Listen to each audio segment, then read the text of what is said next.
This was clearly a rigged match and the whole world saw it.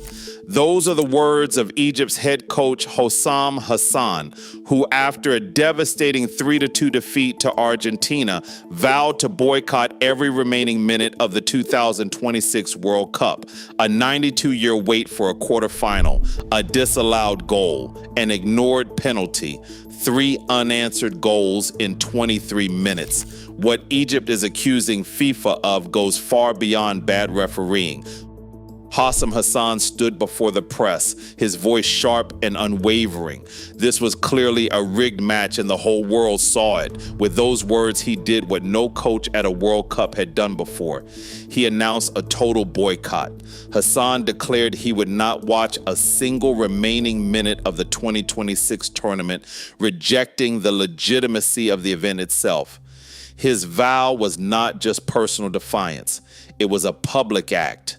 A line drawn in front of millions, aimed squarely at FIFA and the global football establishment. For Egypt's coach, the defeat was not simply a loss on the field. It was an injustice that demanded a response as bold as the accusation itself. Hassan's boycott became the rallying cry, casting the match as something far bigger than a controversial result. 92 years had passed since Egypt last stood on the edge of a World Cup quarterfinal. Not since 1934 had the Pharaohs reached this stage, when their journey ended in Mussolini's Italy at the hands of Hungary. Generations of Egyptian footballers had come and gone, each chasing a breakthrough that always seemed just out of reach. The drought stretched through the solitary group stage point in 1990, through the heartbreak of 2018, and into Atlanta's Mercedes-Benz Stadium on July 7th, 2026. This time, Egypt carried not just its own hopes, but the weight of a continent that had so often been told to wait its turn. Against Argentina, the reigning champions, Egypt seized the moment. In the 15th minute, Yasser Ibrahim soared above the defense and powered a header into the net. For a stunned crowd of more than 70,000, the scoreboard told a story few believed possible. Egypt won, Argentina 0. For those watching from Cairo to Casablanca, it was more than an early lead. It was a glimpse of history rewriting itself. The sense of occasion, the pressure, the possibility of becoming only the second African team in a decade to reach the last 8 all hung in the air. Egypt, as a team and as a nation, stood on the brink of a moment that no living fan had ever seen. Barely half an hour after Egypt's breakthrough, the match's first major flashpoint arrived. Lautaro Martinez darted into the box, drawing a whistle from French referee Francois Letexier. The decision handed Argentina a penalty, an early high-stakes call that instantly put Egypt's lead under threat. Lionel Messi, facing the expectation of a nation, stood over the spot. Mostafa Shobir, Egypt's young goalkeeper, set himself. Messi struck low and hard, but Shobir guessed right, diving to push the ball away. For a moment, Egyptian dreams held steady. The save was more than just a highlight. It was a rare blemish on Messi's record, his second missed penalty at a World Cup outside of shootouts. The crowd's roar faded into a nervous hush. Egypt's advantage survived the scare, but the balance of the night seemed to shift. Even with the score unchanged, the sense that every decision, every break might tilt the field had already begun to settle in. Mostafa Zizou's finish in the 58th minute was the kind of moment that rewrites history books. The move itself unfolded with clinical precision. Zizou breaking free, shaping his body, and sliding the ball past Argentina's keeper. For a heartbeat, the scoreboard seemed to promise a new chapter for Egypt, but the celebrations didn't last. Referee Francois Letexier's whistle cut through the noise, and the stadium's energy shifted. VAR officials had flagged contact by Marwan Adia on Lisandro Martinez, not in the penalty area, not even in the final third, but nearly 100 yards from where Zizou struck. The foul in question was so far removed from the goal that even seasoned analysts struggled to connect it to the play that followed. Yet, After a tense review, the decision came down. Goal disallowed. Free kick to Argentina. Zizou, standing at the center circle, looked stunned. After the match, his words echoed the sense of collective loss. He's wasting the effort of an entire nation. The cup is being given to Argentina. The reversal didn't just take a goal off the board, it took the air out of Egypt's lungs, leaving players and fans alike to wonder how a touch so distant could erase a moment so decisive. IFAB Law 12 draws a clear line. Any foul by the attacking team in the lead up to a goal, if judged to affect play, can erase that goal no matter how far back it happened. There's no stopwatch or yard marker. The rule gives referees the power to reach deep into the attacking phase as long as the error is clear and obvious. In Atlanta, that meant Marwan Atia's faint foot-to-foot clip of Lisandro Martinez almost 100 yards from the net became the hinge for Egypt's greatest shot at history. The contact itself was minor, a brush of studs on a planted boot, but VAR flagged it as a careless foul.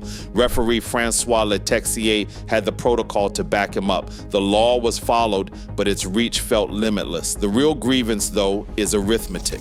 Egypt's next goal in the 67th minute was clean.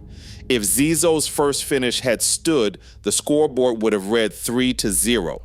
Instead, a two-goal cushion became a single lifeline, and the psychological gap between hope and certainty vanished. The scoreboard was not just a number, it was evidence. He's wasting the effort of an entire nation. The cup is being given to Argentina, Zizou shouted.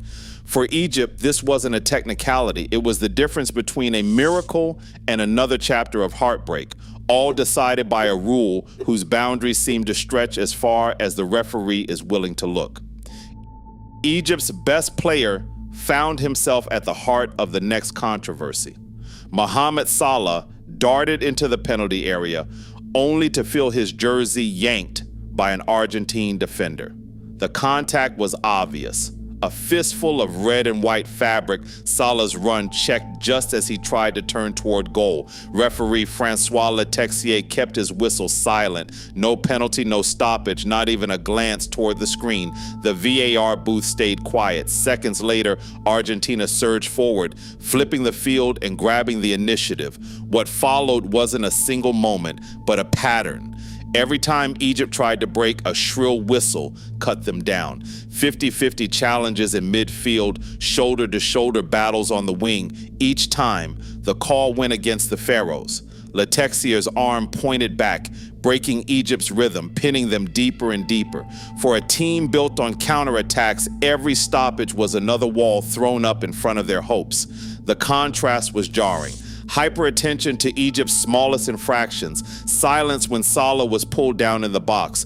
The frustration built with every restart, every lost second. Egypt's path to history narrowed, not by the run of play, but by the relentless, invisible hand of officiating.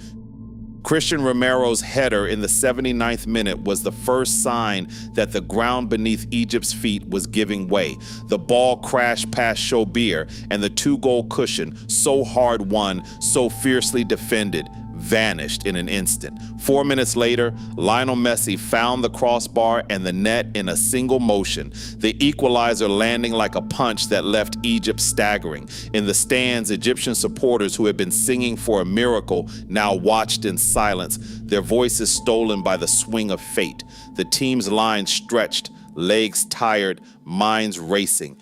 Every clearance felt desperate, every pass heavy. When stoppage time arrived, Enzo Fernandez rose above the chaos to head home the winner. 3 Argentine goals in 23 minutes. By the time the final whistle sounded, the scoreboard did not just reflect a comeback. It captured the unraveling of hope, a verdict delivered as much by exhaustion and heartbreak as by the scoreboard itself. Mustafa Zizou's words cut through the chaos. He's wasting the effort of an entire nation. The cup is being given to Argentina. In that moment, Zizou became more than a player. He became the witness to something larger. The accusation no longer stopped at a referee's call or a single VAR screen. It reached higher toward FIFA itself and the suspicion that this tournament was never meant for outsiders. Whispers of a preordained Argentina-France rematch grew louder, fueled by the promise of record television audiences and global sponsors hungry for a blockbuster final. The idea that commercial logic might outweigh sporting justice left a chill in the air. Zizou's cry lingers unresolved, a challenge not just to a result, but to the very trust that binds the game. In the end, a single ruling can shatter decades of ambition. Today, with FIFA under global scrutiny and billions watching, trust in the system hangs by a thread. Until football's guardians confront these shadows, every victory risks being haunted by doubt. What would justice look like on the world stage?